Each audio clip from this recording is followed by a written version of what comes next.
నమస్కారం. మన మీ మా ఊరికథలకు స్వాగతం, సుస్వాగతం. తిరుక్కడవూరు, అలమేల్ మంగాపురం, అలమేలు మంగాపురం, తిరుచానూరు, తిరుచోకినూరు, తిరుసుకనూరు, వాదిరాజపురం, మంగపట్నం, ఇలా ఈ క్షేత్రానికి ఎన్నో పేర్లు. అధిష్టాన దేవత అలమేలు మంగ అని పిలువబడుతున్న శ్రీ పద్మావతి దేవి. మునుపు వక్షస్థల లక్ష్మిని అలమేలు మంగ అనేవారు. పద్మోద్భవ అయిన పద్మావతిని ఆ పేరుతోనే పిలిచేవారు. ప్రస్తుతం ఇద్దరు ఒక్కరుగానే పరిగణించబడుతున్నారు. శేషాచలం పర్వతాలు, మలయలపల్లి కొండలు మధ్యలో ఏర్పడిన లోయ మైదానంగా మారగా అందులో స్వర్ణముఖి నది పవిత్ర జలాలు ప్రవహించగా చూసిన ఆకాశరాజు సంతానం కోసం యజ్ఞం చేయాలనుకున్నాడు. యజ్ఞభూమిని దున్నుతుండగా సహస్రదళ పద్మం బయటపడింది.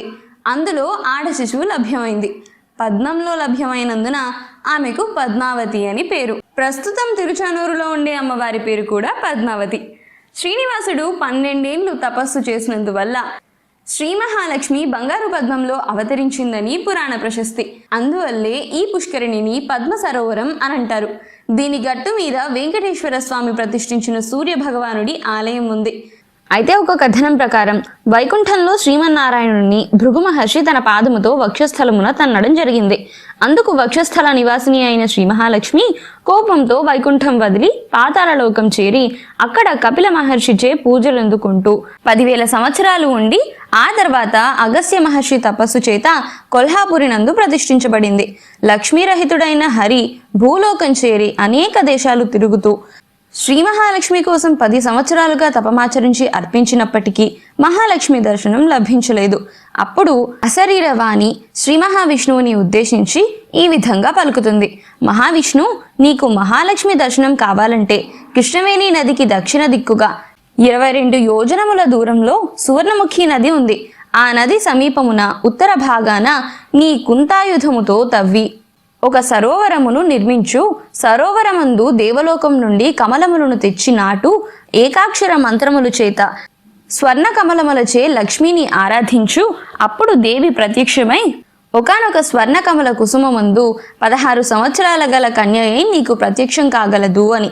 అప్పుడు శ్రీ మహావిష్ణువు తపస్సు చేయటానికి వచ్చి బంగారు కమలాలతో ప్రకాశిస్తున్న సువర్ణముఖి నదిని చూసి ఒక పవిత్ర ప్రదేశం నందు కుంతము అనే ఆయుధంతో పద్మ సరోవరాన్ని ఏర్పరుస్తాడు.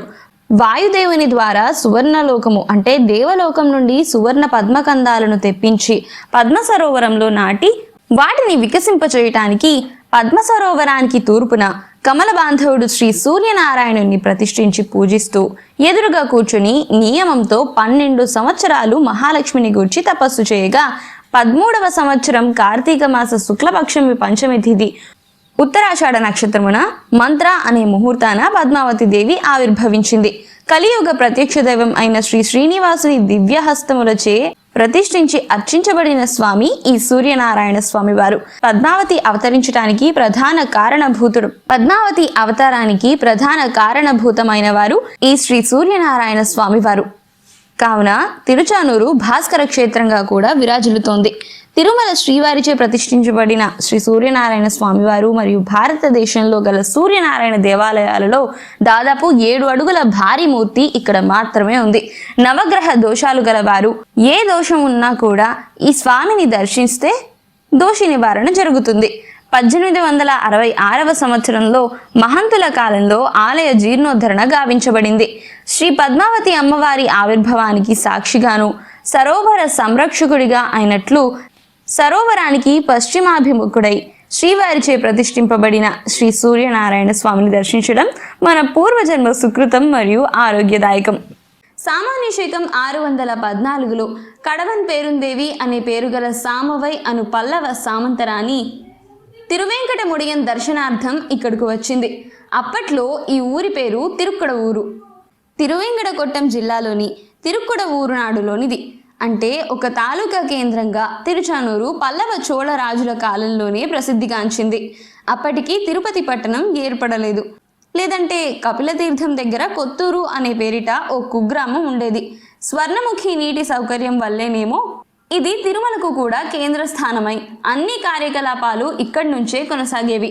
తిరుమలేశుని ప్రతీకలుగా తిరువేంకటత్తు పెరుమానాడిగల్, తిరువిలంకోయిల్ పెరుమానాడిగల్, తిరుమంత్రశాలై పెరుమానడిగల్ అనే పేరిట 3 మూర్తులు పూజింపబడేవారు. మొదటి ఆయన తిరుమల దేవునికి ప్రతీక, రెండవ ఆయన బాలలయమూర్తి, మూడవ ఆయన తిరుమంత్రం స్వీకరించి వైష్ణవ మతం స్వీకరించే వారి సన్నిధి దేవుడు. సామవైరాణి తిరువిలంకోయిల్లో మణవాల పెరుమల్ అంటే భోగ శ్రీనివాసమూర్తి వెండి విగ్రహాన్ని వెలయింపజేసింది. ఆపాదమస్తకం అన్ని రకాల నగలు చేయించింది. 4000 కుంటలకు పైగా భూమి కొని దేవునికి మాన్యంగా ఇచ్చింది. 2 బ్రహ్మోత్సవాలు 1 సంవత్సరంలోగా చేయమని పురమాయించింది. ఆమె దాన ధర్మాలు ఆచంద్రార్కంగా ఉండాలని, వాటిని కాపాడే శ్రీ వైష్ణవుల పాదాలు తనకు శిరోధార్యమని వినయంగా విన్నవించింది. పల్లవ ప్రెగ్గడయ్యర్ కూతురు శక్తి విటంకన్ అను సామంతరాజు రాణి అయిన ఈ అరవ దేశపు తెలుగు కోడలు వేయించినవే తిరుపతి తిరుమల దేవస్థానాల తొలి శాసనాలు. ఇంతకు మునుపు శిలాశాసనాలు మనకు లేవు. మొదటి రాజేంద్ర చోళుని కాలంలో అంటే సామాన్య శకం 1011 నుండి 1045 కాలంలో ఆలయ వ్యవహారాల మీద విచారణ జరిగింది. అప్పటికిది రాజేంద్ర చోళ మండలం లేదా జయగొండ చోళ మండలం అని పిలువబడుతోంది.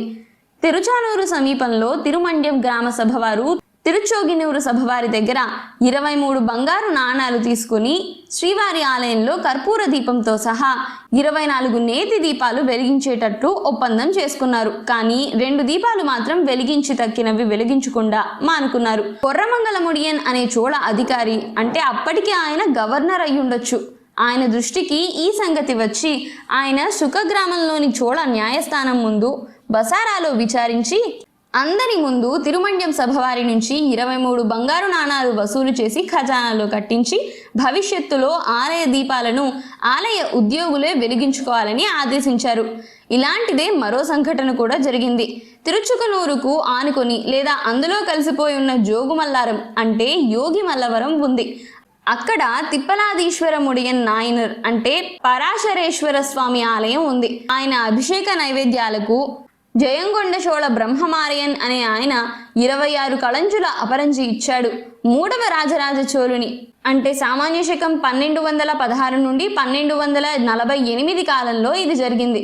ధర్మకట్టాలైకాల్ అనే ధర్మకాటాలో తూచి ఇచ్చినా అది భగవంతునికి ఉపయోగపడటం లేదని, ఆ విషయంగా తిరుచుకనూరు సభయ్యర్ కూడా పట్టించుకోలేదని ఫిర్యాదు స్థానిక రాజు వీర నరసింగదేవ యాదవరాయలకు చేరింది. తిరుక్కరప్పదేవన్ తిరుక్కవనంలో ఆయన విచారణ జరిపాడు. తిప్పలాదీశ్వరముడియన్ నాయనర్ ఆలయ సభయారును మహేశ్వరులను విచారించి అది నిజమేనని తెలుసుకొని ఆ బంగారును రాబట్టి ఖజానాలో జమ చేశాడు. అది వీర నరసింగదేవ యాదవరాయల ఘనత. యాదవరాజులు స్థానికులైనందున దేవస్థానానికి ఎంతో సేవ చేశారు. తిరుక్కాళత్తి దేవ యాదవరాయర్ సామాన్య శకం 1191 నుండి 1246 సంవత్సరంలో వెంకటగిరి ముఖ్య పట్టణంగా ఈ ప్రాంతాన్ని ఏలాడు. అంతేకాదు తిరుచానూరును తిరుమల ఆలయానికి దానం చేశాడు. వీరి కాలంలోనే ప్రాచీన బలరామకృష్ణుల ఆలయం అంటే అళగియ పెరుమాల్ నిర్మించబడింది. ఆ తరువాతనే వరదరాజస్వామి అదే సుందర రాజస్వామి అమ్మవారి ఆలయాలు అటువైపు ఇటువైపు నిర్మించబడి ముచ్చటగా 3 ఆలయాలు ఒకే ఆవరణలో అలమేలు మంగాపురంలో వెలసాయి. చరిత్రకారులు శ్రీకృష్ణాలయం సామాన్య శకం 1221 సంవత్సరం నాటికి సుందరరాజస్వామి అంటే వరదరాజస్వామి ఆలయం సామాన్య శకం 1541 సంవత్సరం నాటికి పద్మావతి అమ్మవారి ఆలయం సామాన్య శకం 17వ శతాబ్ది చివరిలో నిర్మించబడి ఉండొచ్చని అభిప్రాయపడుతున్నారు. నిజానికి పద్మావతమ్మ జీర్ణోద్ధరణ జరిగి స్థిరపడింది సామాన్య శకం 18వ శతాబ్ది చివరిలోనే. అందువల్ల ఆమెకు మనులు మాన్యాలు స్థిరచరాస్తులు పారంపర్య ఆభరణాలు ఇలాంటివేవీ లేవు. ఉన్నదంతా తరువాత సమకూరినవే. పద్మావతమ్మను ప్రత్యేకంగా ఏ శాసనంలోనూ పేర్కొనలేదు. తాళ్లపాక అన్నమాచార్యులు గాని ఆయన వంశీకులు గాని పద్మావతమ్మను తమ కీర్తనలలో పాడలేదు. తాళ్లపాక చిన్నన్న తామ్ర శాసనంలోని ఇతివృత్తంలో మాత్రం ఉంది. వారు స్తుతించిన అలమేలు మంగ శ్రీవారి వక్షస్థల వ్యూహలక్ష్మి మాత్రమే. ఇప్పుడు పద్మావతమ్మ వీరలక్ష్మిగా పరిగణించబడుతోంది. యాత్రికుల మనసులో సంశయాలు పోగొట్టడానికి పద్మావతి దేవి అన్న అలమేలు మంగమ్మ అన్న ఇద్దరు ఒకటే గాని వేరు కాదు అన్న సిద్ధాంతం అమలు చేయడం పాటించడం తప్పనిసరి అయింది. అందుకే తిరుచానూరు పంచమి ఉత్సవానికి అంటే తీర్థవారికి తిరుమల శ్రీవారు పసుపు కుంకుమలు పట్టు వస్త్రాలు గౌరవంగా పంపడం పరిపాటి అయింది. ఇక అలమేలు మంగమ్మ కథలు అన్నీ ఇన్ని కావు. నూతన వధూవరులుగా తిరుమల చేరినప్పుడు స్వామివారు శేషాచలం అంతా తిరిగి అక్కడ వేప కరివేపాకు చెట్లు లేవని గ్రహించి వేప లేకపోతే పోయిందని కరివేపాకు చెట్టు తెమ్మని అమ్మవారిని పంపించాడట. అలిగిన అలమేలు మంగమ్మ వెతుక్కుంటూ పోయి అలమేలు మంగాపురం చేరి అక్కడే ఉండిపోయిందట. పద్మ సరోవరం ఆమె పుట్టినిల్లు కదా మరి. తర్వాత స్వామి పోయి ఆమెను రమ్మని పిలవలేదు, ఆమె రాలేదు. అయినా ఆయన నడిరే ఏ జామునో అలిపిరికి వచ్చి పాదాల మండపంలో పాదరక్షలు ధరించి అమ్మవారిని పలకరించి తిరిగి అలిపిరిలో పాదరక్షలు వదిలి సుప్రభాత సేవకు తిరుమల చేరుకుంటారు. ఎన్నిసార్లు తిరుగుతాడో ఏమో గాని పాదరక్షలు అరిగిపోయి ఉంటాయి. స్వామి సాక్షాత్కారానికి మునుపు అమ్మవారు కనికరిస్తేనే ఆయన దర్శన భాగ్యం కలుగుతుంది. అమ్మవారు ముందుగా కనపడకపోతే స్వామి సాక్షాత్కారం ఎన్నటికీ కలుగదట. అన్నమాచార్యులు తొలిసారి కొండకు వచ్చి దారిలో ఆకలితో అలమటించినప్పుడు అమ్మవారు కనికరించి ప్రసాదం తినిపించింది. తరువాత స్వామి కటాక్షించాడు. మామూలుగా ఉండే అన్నమయ్య ప్రసిద్ధ వాగ్గేయకారుడిగా మారిపోయి సంకీర్తనాచార్యుడయ్యాడు. స్వామి చేత మామ అనిపించుకున్నాడు. నిత్య కళ్యాణంలో తాళ్లపాక వారు కన్యాదాతులుగా స్థిరపడ్డారు. తిరుచానూరు పద్మావతి తాయర్లకు ఏటేటా కార్తీక బ్రహ్మోత్సవాలు, వసంతోత్సవాలు, పవిత్రోత్సవాలు, శ్రీ పుష్పయాగం, ప్లవోత్సవం అంటే తెప్పోత్సవం, వరలక్ష్మి వ్రతం వగైరా నిర్వహిస్తారు. ప్లవోత్సవంలో పనిలో పనిగా 3 దేవుళ్ళు తెప్పలలో విహరిస్తారు. తొలి రోజు కృష్ణస్వామి, మళ్ళీ రోజు సుందరరాజస్వామి, తక్కిన 3 రోజులు పద్మావతమ్మ విహరిస్తారు. వసంతోత్సవాలలో స్వర్ణరథంపై అమ్మవారు ఊరేగుతారు. నవరాత్రి ఉత్సవాలు అమ్మవారికి నిర్వహిస్తారు. గోకులాష్టమి రోజున బలరామకృష్ణులకు విశేష పూజలు జరుగుతాయి. సుందరరాజస్వామికి అవతారోత్సవాలు 3 రోజుల పాటు జరుగుతాయి.